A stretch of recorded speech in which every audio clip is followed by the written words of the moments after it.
Oh,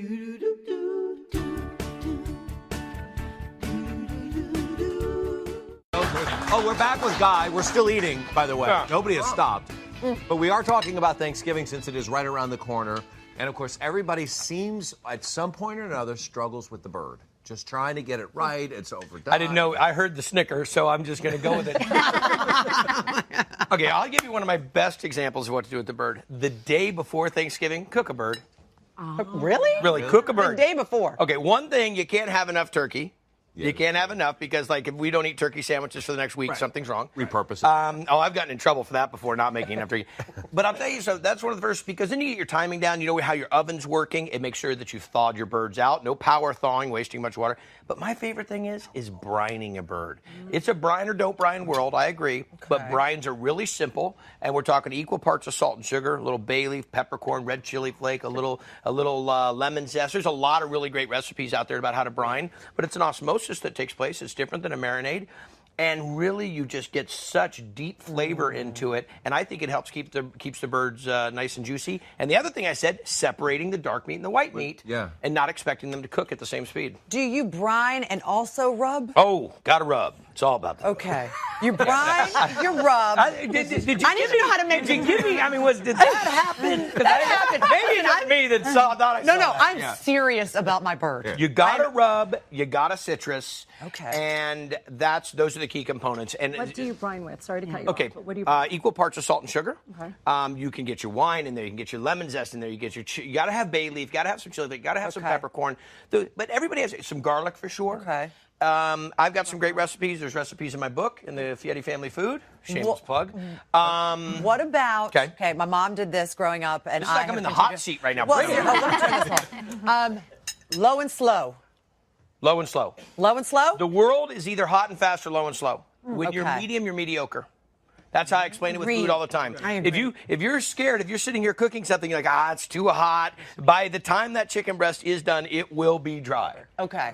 But if you get after it, put a nice sear on it. Take it, pop it in the oven, 250. Let it ride out. You'll get nice and tender, juicy. So when it comes to that turkey, keeping it in the low and slow, the longer you can give it to cook through. Again, we're not talking 100 degrees. We're not talking that on the porch. But if you get it in that and then give it a little crank right at the end and bring that temperature up and put that crust that you're looking for. But you're looking to render the fat, crisp the skin, and get all those flavors out of the bones. You know who's a little slow?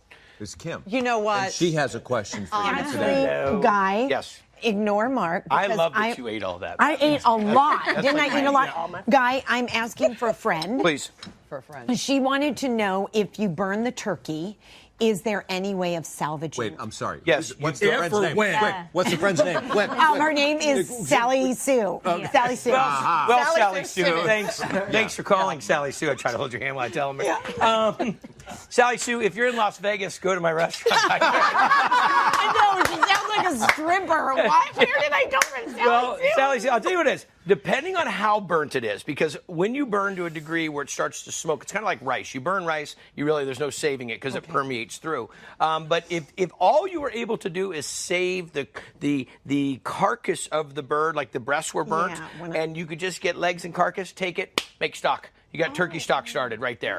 But basically what he's saying is throw the bird out, you got the bones. Exactly. You got the bones and you can make stock. Did you Well read done. through my... I read through what you're saying. Thank you. Not salvageable. Thanks for helping me. I mean, Sally Sue. Right. Ken, what about See you in Vegas, Sally. Well, I have a question, and I know what the answer is going to be, I fear, so I have a follow-up question. I fear. So my mom has always done two. She's done a stuffing and a dressing. The stuffing is in the bird. It is always 100 times better than the one made in the casserole dish. Mm-hmm. But I read that it's no longer safe to cook it in the bird. Okay. There's all kinds of These theories. don't break my heart. Everybody's got an attitude about it or a specific piece about it. I'm not a stuffing in the bird guy. The reason it typically was happening is because to absorb the moisture that comes from the bird while it's cooking. I like to stick aromatics in there. I love to stick everything, and I made lemons and carrots and you name it, and spices and so forth, to really set the flavor there.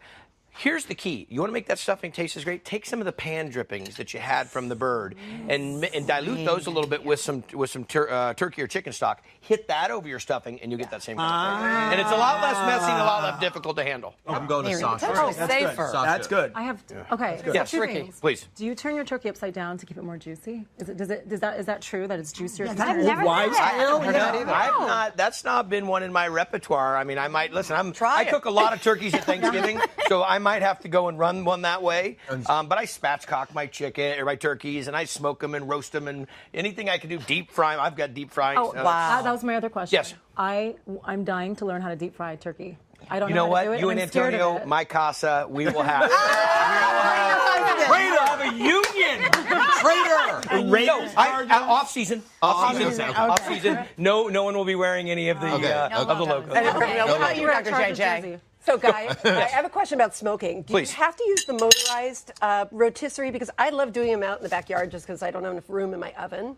So I'd love to smoke a turkey, but do I need the rotisserie? It's a great question, and smoked turkey is one of my favorites, especially for sandwiches. So one of the things I do when I smoke my turkeys is I just use the breast meat. So I get a bone-in, skin-on turkey breast, okay? Brine it, rub it. Now, let's pretend that this is the barbecue.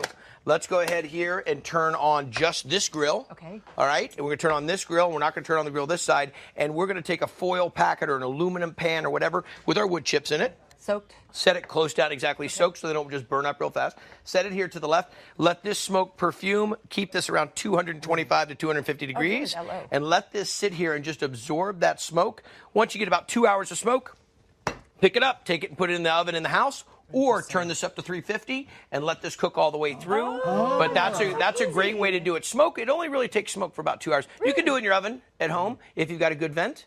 But we call that indirect smoke, because if the heat comes too heavy and fast here, by the time it does take smoke, the turkey will be overcooked. 250 for 2 hours, and then crank it up. So what is the most unconventional dish you have ever served at one of your Thanksgivings? Because you guys throw down. You have 60 people come up to your ranch and I don't know if I'm allowed to say this. My wife is going to kill me right now.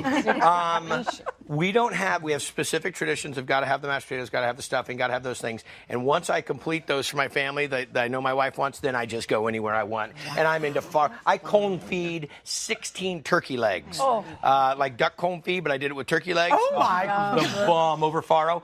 But sushi, I bet, is one of the ones that I blew everybody away with. So fun. I get in the mood. I love that. Oh, Did it involve any turkey?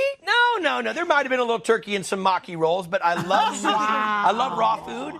And, Thanksgiving's heavy, and you're kind of gearing up, and it's all usually stuffed jalapeno poppers, all kinds of crazy stuff. And so I broke out a big sushi, have a sushi restaurant also, so that didn't hurt that I had the goods. But, yeah, I think that what we need to do is keep people guessing. And when they come, I want them to come with anticipation and enthusiasm. Yeah. And keep them on the edge. It's either that or a turkey got you in a corner and said, hey, listen, let's start switching the menu up.